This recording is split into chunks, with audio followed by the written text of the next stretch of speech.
কেরালায় ভয়াবহ ভূমিধসের কবল থেকে প্রাণে বেঁচে গেলেও অনিশ্চিত জীবনের পথে উদ্ধারকৃতরা।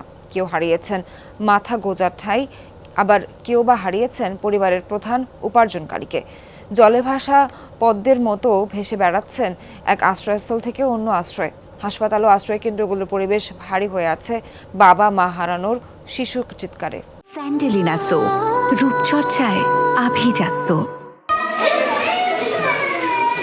৪৬ বছর বয়সী গীতার চোখের পানি বাঁধ মানছে না।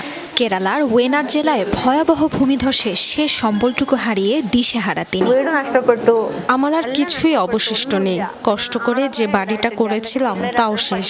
2 ছেলে পড়াশোনার কারণে শহরের বাইরে থাকে। স্বামী না থাকায় সংসারের রুটি রোজগারের সব দায়িত্ব আমারই।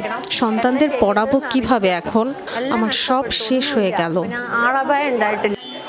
গীতার মতো অনেকেই আছেন যাদের ঠাঁই মিলেছে মেপাড্ডি গ্রামের এই অস্থায়ী আশ্রয় কেন্দ্রে। জীবিত ফেরার আনন্দ চাপা পড়েছে অনিশ্চিত ভবিষ্যতের জাতাকলে। একদিকে স্বজন হারানোর কষ্ট, অন্যদিকে খাবার আর বাসস্থানের দুশ্চিন্তা। এখানে অনেকেই পরিবারের সদস্যদের হারিয়েছেন, কিন্তু এর থেকেও তাদের চিন্তা এরপর কি হবে। থাকার জায়গা তো আর নেই, এখন কোথায় থাকবে? কারণ শেল্টারে তো আর সারা জীবন থাকতে পারবে না। নিহতদের স্মরণে মেপাড্ডি গ্রামের মসজিদে দোয়া মাহফিলের আয়োজন করে স্থানীয়রা। নিহতদের জন্য দোয়া করা হয়েছে, আর যারা এখনো নিখোঁজ আছে তাদের জন্য দ্রুত উদ্ধার করা যায় তার জন্য সৃষ্টিকর্তার কাছে প্রার্থনা করেছে গ্রামবাসীরা।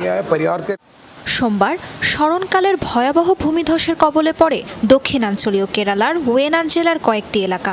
মাটি চাপা পড়েছে জেলার মুন্দাকাই শহর।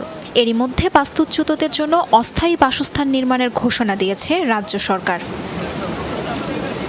তাজরিয়ান সোবহান, যমুনা নিউজ।